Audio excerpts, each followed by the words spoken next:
When I walked into that dining room, I knew it would be the last family dinner where they treated me like a fool. Dad slid those papers across the mahogany table with a smirk. "Sign it," he commanded. "Your brother deserves half your business." But when I opened my black folder, his face went white. What he saw there would destroy everything he thought he knew. If you are watching this, kindly subscribe and let me know where you are watching from. And I hope that you're safe, wherever you are.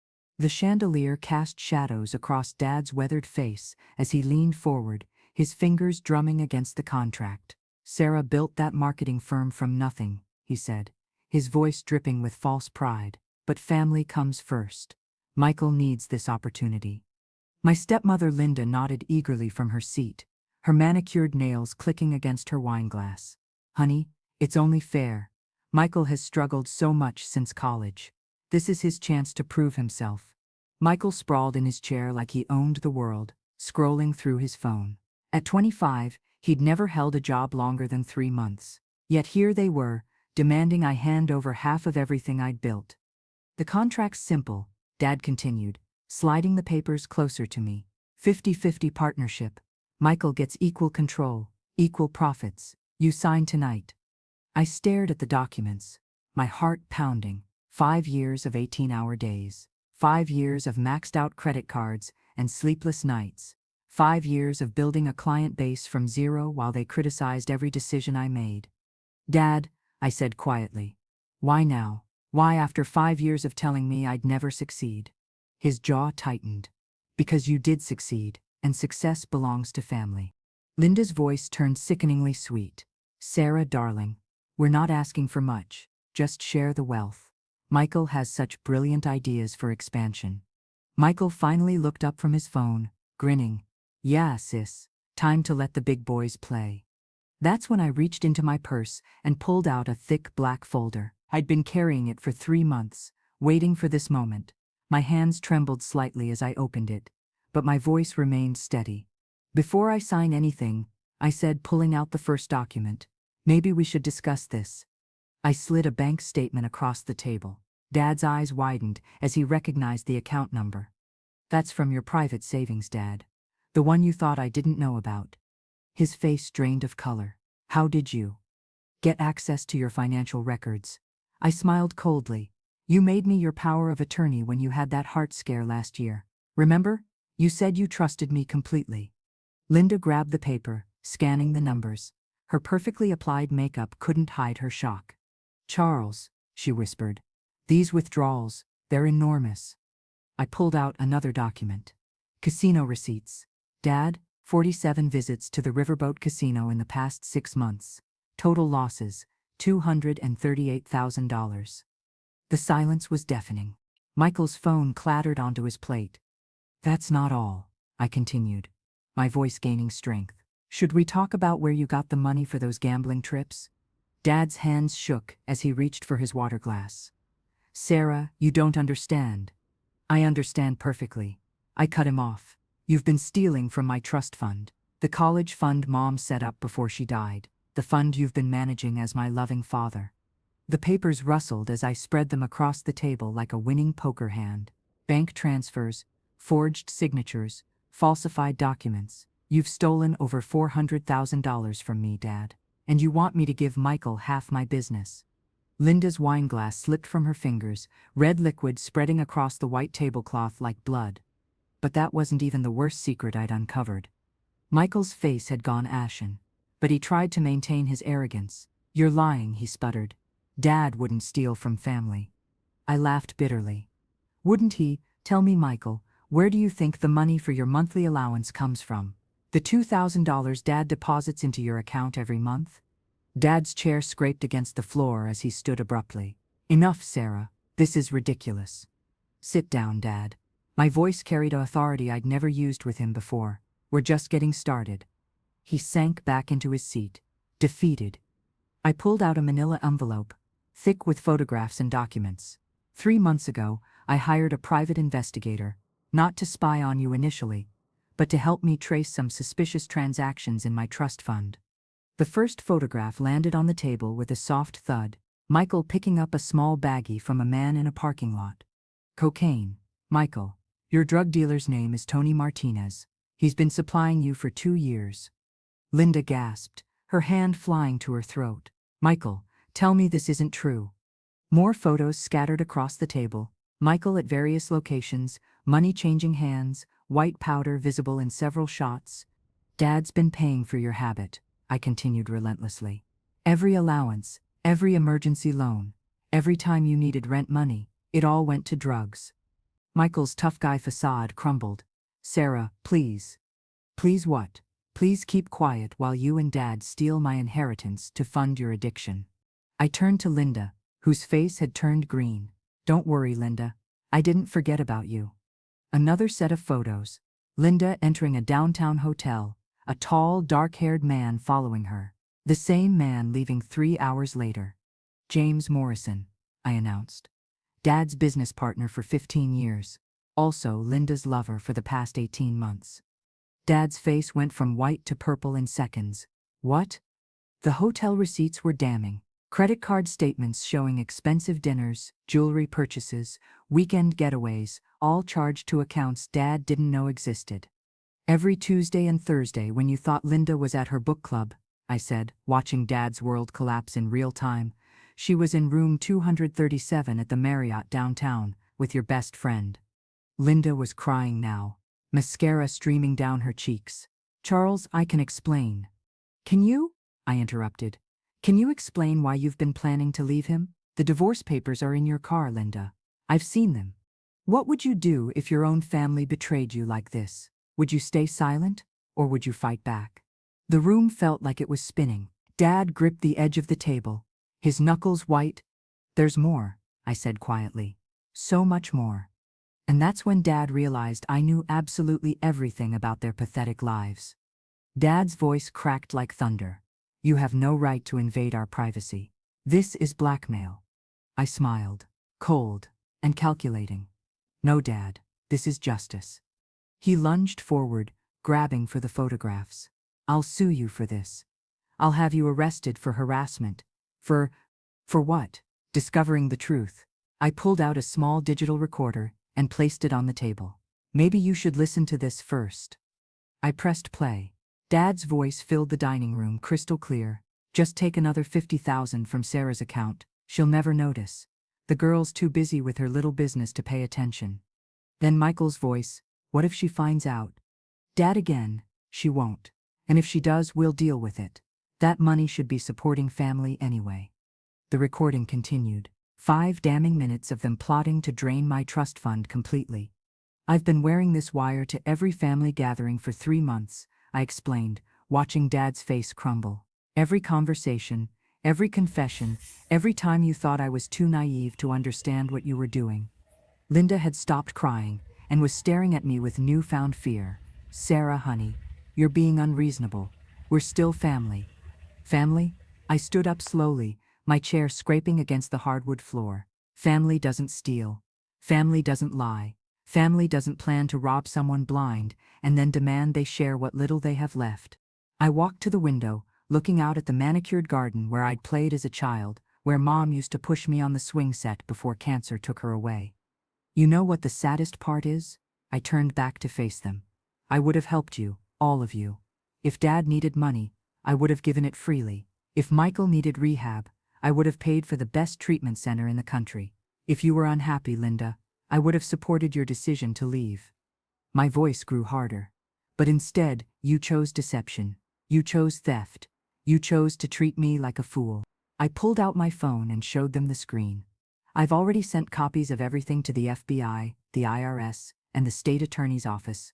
Bank fraud, embezzlement, tax evasion. The charges are extensive. Dad's face went gray.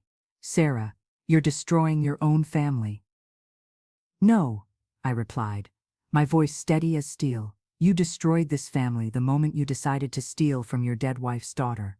Michael finally spoke, his voice shaking. What do you want from us? I looked at each of them in turn. I want you to know that your secrets are no longer secret. I want you to understand that your crimes have consequences.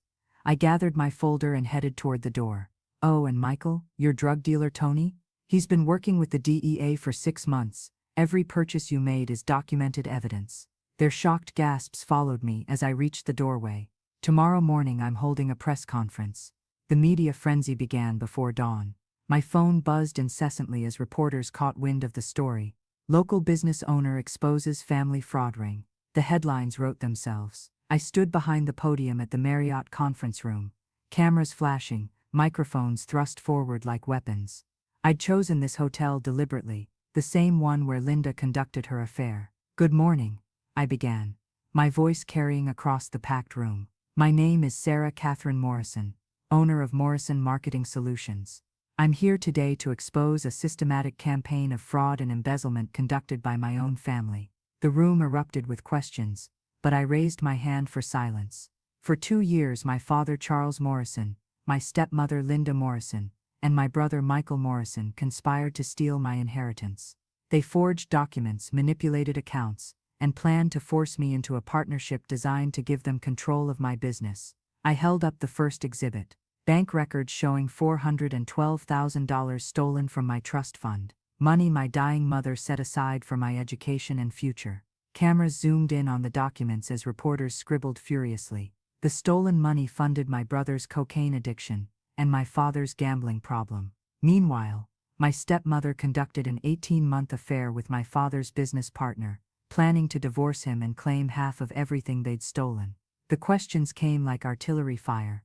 "Sarah, how did you discover this conspiracy? Are criminal charges being filed? What's your father's response?" I held up the digital recorder. "Everything I'm telling you is documented. Recorded conversations, financial records, photographic evidence. This isn't a family dispute. This is a criminal enterprise."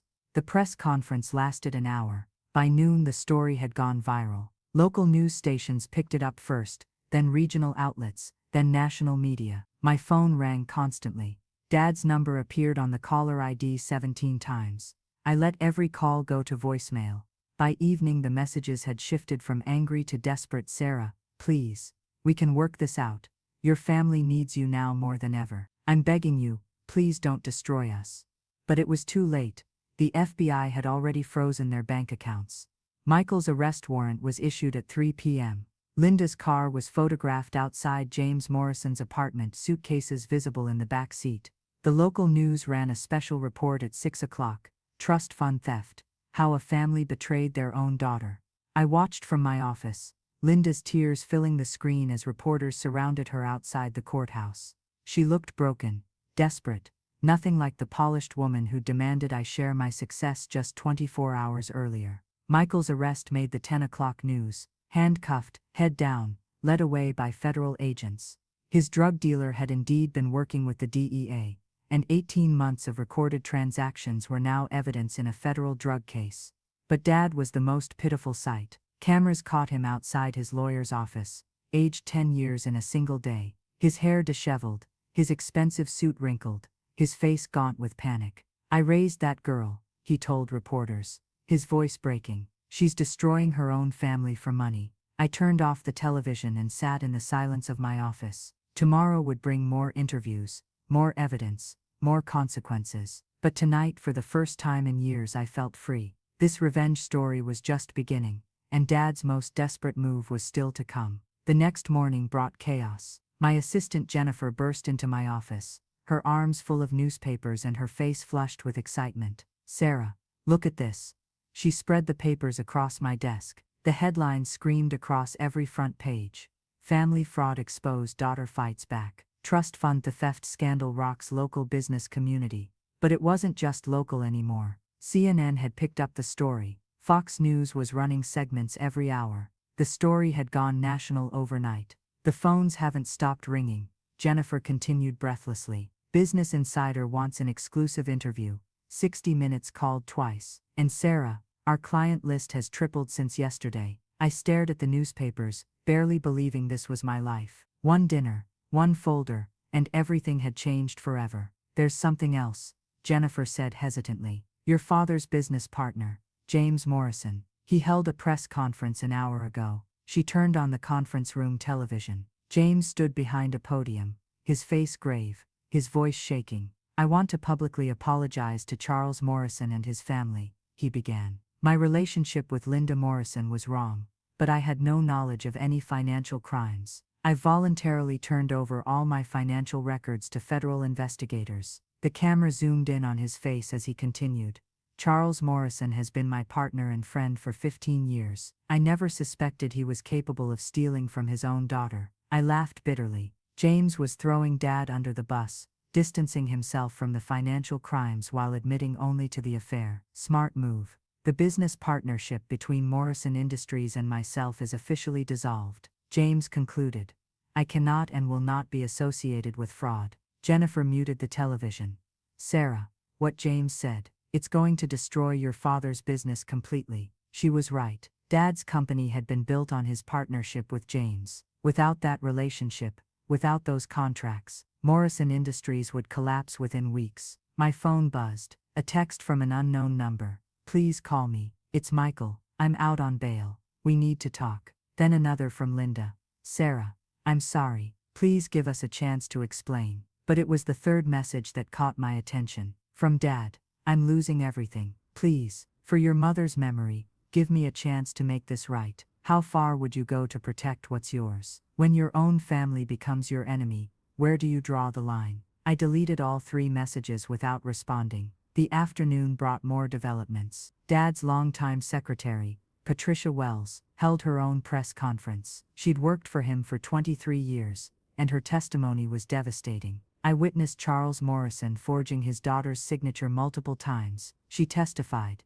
tears streaming down her face. He made me process the transfers. He told me Sarah had approved everything, but I suspected something was wrong. Patricia held up a manila folder. I kept copies of everything. Every forged document, every suspicious transfer, every conversation I overheard. I couldn't stay silent anymore. The reporters went wild. Patricia's evidence corroborated everything I'd revealed, but from an independent source. Someone with no personal vendetta, just a conscience. By evening, Dad's world was in complete freefall. Morrison Industries' stock price had plummeted. His biggest clients were terminating contracts. The bank had frozen all business accounts pending the federal investigation. Jennifer brought me one final update before heading home. Sarah, your father's lawyer called. Charles Morrison wants to meet with you tonight. He says he has information about your mother that you need to hear. I stared out my office window at the city lights below. Mom had been dead for 12 years. What could Dad possibly know that would matter now? He's desperate,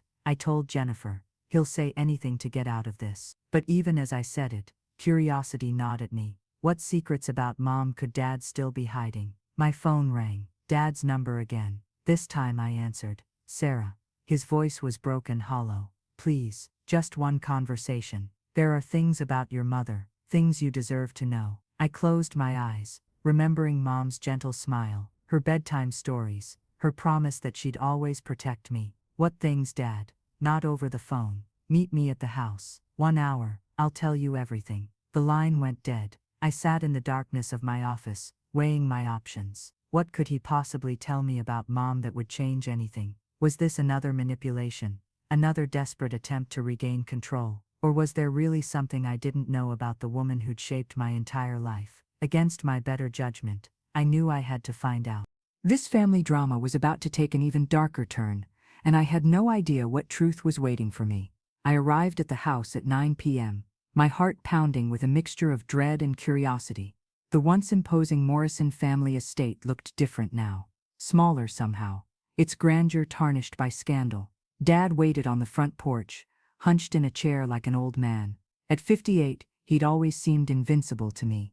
Tonight, he looked fragile, defeated. Thank you for coming, he said quietly, as I approached. Make it quick, Dad. I have early meetings tomorrow. He gestured toward the empty chair beside him. Please, Sarah, sit with me for a few minutes. Against my better judgment, I sat. The porch swing where Mom used to read to me creaked in the evening breeze. Your mother, he began, his voice barely above a whisper. There are things about her death you don't know. I tensed. Mom died of cancer. What's there to know? Dad pulled out an old manila envelope, yellowed with age. She didn't just have cancer, Sarah. She had a rare form that could have been treated. Experimental treatments were available in Germany, but they were expensive. He handed me the envelope. Inside were medical records, treatment options, correspondence with international cancer centers. I chose not to pursue the treatments, he continued, his voice cracking. The cost would have bankrupted us, would have destroyed the business, our savings, everything.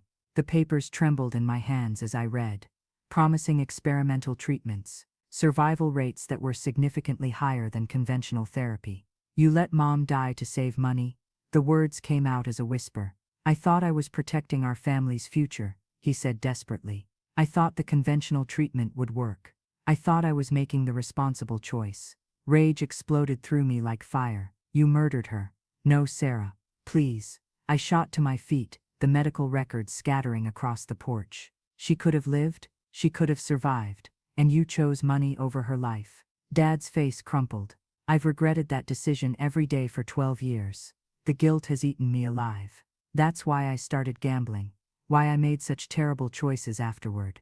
I was drowning in shame. So you decided to steal from the daughter of the woman you let die. My voice rose to a shout. You thought robbing me would somehow balance the scales. I wanted to build something for you, he pleaded. I wanted to leave you wealthy enough that you'd never have to make the choice I made, that you'd never have to choose between love and money. I stared at him in disbelief. By stealing my inheritance, by planning to give my business to Michael. Dad, do you hear how insane that sounds? He reached for my hand, but I jerked away. Sarah, I'm dying. The words hit me like ice water. What? Lung cancer. Stage 4. I have maybe 6 months. He pulled out another set of papers. Medical reports, oncology appointments, treatment schedules. I was going to tell you after we resolved the business partnership, he continued. I wanted to make sure you and Michael would be taken care of after I'm gone. I sank back into the chair, my head spinning. You're lying. This is another manipulation. I wish it were. He showed me the latest scans, the doctor's notes, the grim prognosis. I've been undergoing chemotherapy for 3 months. That's why I look so thin. Why I've been so desperate to secure Michael's future. The irony was staggering. Dad was dying of the same disease that killed Mom, the disease he could have treated if he'd been willing to spend the money. Does Linda know? He shook his head. Just my doctor and me. And now you.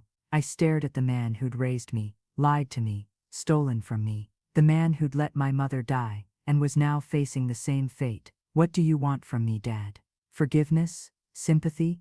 I want you to call off the investigation, he said quietly. Let me die with some dignity intact. Don't let Michael go to prison. Don't destroy Linda's life completely. You want me to let you all get away with stealing $400,000. I want you to show mercy to your family. I stood up slowly, gathering the scattered medical records. The truth about Mom's death, Dad's terminal diagnosis, the desperate circumstances behind their crimes. I need time to process this, I said finally. Time is the one thing I don't have, Sarah. I walked to my car without looking back. As I drove away, I could see Dad still sitting on the porch, a broken man waiting to die. But knowing the truth didn't change what they'd done to me, and mercy wasn't something I was prepared to offer. Not yet anyway. The final battle was still coming, and one last family member hadn't given up the fight. The next morning brought the call I'd been expecting. Michael's voice was raw, desperate, barely recognizable as my cocky younger brother. Sarah, please. Dad told me you came by last night. He told you about Mom, about his cancer. You have to help us. I sat at my kitchen table, coffee growing cold in my hands. I don't have to do anything, Michael. This is destroying our family. You destroyed our family when you decided to steal from me. His voice broke. I'm facing 15 years in federal prison, Sarah. 15 years for drug charges and conspiracy to commit fraud. I'll be 40 when I get out. Then maybe you should have thought about that before you spent my inheritance on cocaine. I was addicted. I needed help, not judgment. I laughed bitterly. You needed help. I offered to pay for rehab 3 times over the past 2 years. You told me you didn't have a problem, remember? Silence stretched between us before he spoke again, his voice smaller now. Dad's going to die in prison. Dad's going to die anyway. He made that choice when he let Mom die to protect his bank account. You can't mean that. I stood up, pacing to the window that overlooked the garden where Mom used to plant flowers. 12 years, Michael. For 12 years I believed Dad was a hero who fought to save Mom's life. Now I find out he chose money over her survival. He was trying to protect the family's future. Stop. The word exploded from me. Just stop defending him. He murdered Mom as surely as if he'd put a gun to her head. Michael was crying now. Something I hadn't heard since we were children. Sarah, please. We're still family. We're all the family we have left. Is blood really thicker than water? When your family becomes your enemy, do genetics still matter? I closed my eyes, remembering Mom reading to us on Sunday mornings. Her voice doing different characters in our favorite stories. The way she made us feel safe and loved even when Dad was traveling for business. You want to know what family means to me, Michael? I said quietly. Family means honoring Mom's memory. Family means building something she would be proud of. Family means being worthy of the sacrifices she made. She would want us to forgive each other. She would want justice. I cut him off. She would want the people who stole her daughter's future to face consequences. An hour later, Linda called. Her voice was steadier than Michael's, but I could hear the desperation underneath. Sarah, I've left James. I'm filing for divorce from your father. I'm prepared to testify against him in exchange for immunity. Smart move, Linda. Abandon the sinking ship. I made mistakes, but I won't go down with Charles. I have information about other accounts, other hidden assets, information that could help you recover more of your stolen money. I leaned back in my office chair, considering her offer. What's your price? Immunity from prosecution. A clean slate. That's all. And in return, I give you evidence that Charles stole over $600,000, not $400. Money hidden in offshore accounts you haven't found yet. The number hit me like a physical blow. $600,000. More than I'd realized. More than I'd calculated. Send me proof, I said finally. We'll talk. By noon, Linda had delivered. Bank statements from the Cayman Islands, Switzerland, Monaco. Accounts in Dad's name containing funds that should have been mine. The scope of his theft was staggering. Not just my trust fund, but money Mom had saved from her own family inheritance. Bonds she'd purchased for my future education. Even the life insurance money from her death. He'd stolen everything Mom had left for me. I called Special Agent Rodriguez, the FBI investigator handling the case. I have additional evidence, I told him. The theft was more extensive than we originally thought. That afternoon, federal agents raided Dad's house with new warrants. They found the offshore account information hidden in his home office, along with forged documents dating back to Mom's death. The local news ran a special report. Morrison fraud case expands. Hidden millions discovered. I watched from my office as they led Dad away in handcuffs for the second time. This time there would be no bail. The flight risk was too high, the evidence too overwhelming. Michael's plea deal evaporated with the new charges. He was now facing a minimum of 25 years. Linda got her immunity in exchange for her testimony. She would testify that Dad had been planning the thefts since Mom's death, that he'd forged documents systematically for over a decade. That evening, I sat alone in my office as the sun set over the city. My phone rang one final time. Dad's voice came through the prison phone system, robotic and distant. Sarah, I'm begging you. As your father, I'm begging you. Call Agent Rodriguez. Tell him you want to drop the charges. I can't do that, Dad. I'm dying. I'll be dead in 6 months anyway. Don't let me die in prison. I thought about Mom alone in her hospital bed, denied the treatment that could have saved her life. You should have thought about that 12 years ago when you decided money was more important than Mom's life. Sarah, you made your choice then. I'm making mine now. I hung up the phone and turned it off. Outside, the city sparkled with lights, full of possibilities and new beginnings. Justice wasn't just served. It was perfectly, completely, irrevocably delivered. But one family member still hadn't given up the fight, and they were about to make one final, desperate play. 3 weeks later, I was working late in my office when Jennifer burst through the door, her face pale with panic. Sarah, there's been an incident. Someone broke into your apartment. My blood ran cold. Was anything taken? That's just it. Nothing was stolen. But someone left something behind. She handed me a manila envelope with my name scrawled across it in familiar handwriting. Michael's writing. Inside was a single page, typed and unsigned. You destroyed our family. Dad's dying alone in a federal prison. I'm facing life behind bars. You got your revenge, but it's not over. I have friends on the outside, friends who owe me favors. Watch your back, sister. Justice works both ways. My hands trembled as I read it twice. When did this happen? 2 hours ago. Your neighbor called when she saw the broken lock. The police are already there. I grabbed my coat and headed for the elevator, my mind racing. Michael was in federal custody, but he'd been dealing drugs for years. He had connections, people who might follow through on his threats. The drive to my apartment felt endless. Police cars lined the street, their red and blue lights painting the building in angry colors. Detective Morrison, no relation, thankfully, met me at the entrance. Miss Morrison, we've processed the scene. No fingerprints, no DNA evidence. Whoever did this knew what they were doing. He led me upstairs to my apartment. The door hung open, splintered around the lock. Inside, everything was exactly as I'd left it, but the violation felt overwhelming. There's something else, Detective Morrison continued. We found this in your bedroom. He showed me a photograph of Mom, taken from my dresser. Someone had drawn a red X across her face. Rage exploded through me like lightning. Threatening me was one thing. Desecrating Mom's memory was unforgivable. I want round-the-clock protection, I told the detective, and I want to speak with Special Agent Rodriguez immediately. Within an hour, Agent Rodriguez arrived with a team of federal marshals. The threat was considered credible, given Michael's drug connections and violent associates. We can put you in protective custody, Rodriguez offered. Relocate you until we identify the threat. I shook my head firmly. I'm not running. I've worked too hard to build my life here.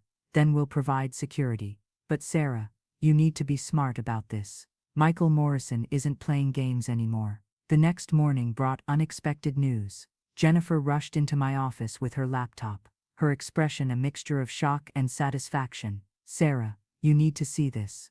Michael's been arrested again. The news report showed Michael being led away from the federal courthouse in shackles. The headline read, Morrison's son charged with conspiracy to commit murder. His cellmate recorded him planning your assassination, Jennifer explained breathlessly. He was offering $50,000 to have you killed. The FBI has everything on tape. I sank into my chair, the weight of it all hitting me. My own brother had put a price on my head.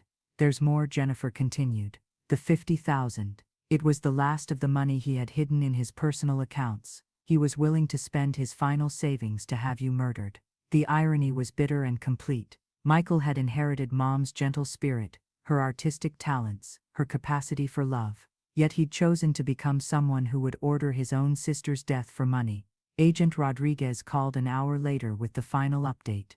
Michael Morrison has been charged with conspiracy to commit murder, solicitation of murder, and making terroristic threats. He's looking at life without parole now. What about Dad? Charles Morrison died this morning at the Federal Medical Center. Lung cancer complications. The news hit me like a physical blow. Dad was dead. The man who'd raised me, loved me in his broken way, and ultimately betrayed me beyond forgiveness was gone. There won't be a funeral, Rodriguez continued. His assets are frozen, and Linda Morrison has declined to make arrangements. The state will handle burial. I hung up the phone and sat in the silence of my office. 12 years after Mom's death, I was truly alone. No family left except cousins I barely knew, relatives who distanced themselves from the scandal. But I wasn't empty. I was free. 6 months later, I stood in the courthouse as the judge read Michael's final sentence, life in prison without possibility of parole. He looked older, broken, nothing like the cocky young man who'd demanded half my business at that family dinner. As they led him away in chains, he turned to look at me one final time. Our eyes met across the courtroom, and I saw not hatred but recognition. He knew finally that I'd won completely. Linda disappeared after the trial, moving to Florida under her maiden name. The last I heard, she was working as a secretary, living in a small apartment, her glamorous lifestyle reduced to nothing. My business flourished beyond my wildest dreams. The publicity from the family fraud case brought clients from across the country. The woman who fought back, they called me, the daughter who refused to be a victim. I established the Catherine Morrison Foundation in Mom's memory, providing legal aid to victims of family financial abuse. Every case we won felt like another victory for her memory. This true story became my defining moment, not because I destroyed my family, but because I refused to let them destroy me. Standing in my corner office now, looking out over the city lights, I think about that dinner table where it all began. Dad sliding those papers across the mahogany surface, so confident in his power over me. If he could see me now, would he finally understand? The daughter he tried to manipulate had become the woman who conquered every obstacle he put in her path. The black folder that made him go silent changed everything.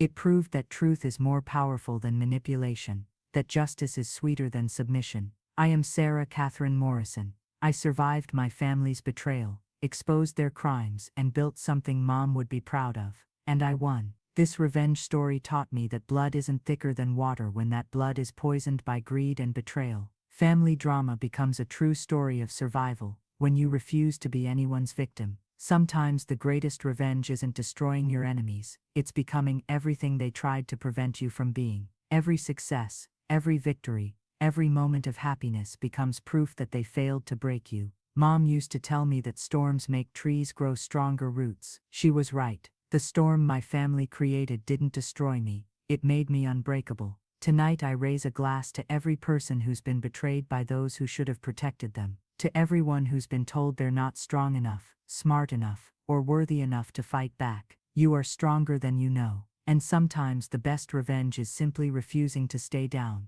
That's my story. What's yours? Have you ever had to choose between family loyalty and your own survival? How far would you go to protect what's rightfully yours? Drop a comment and let me know.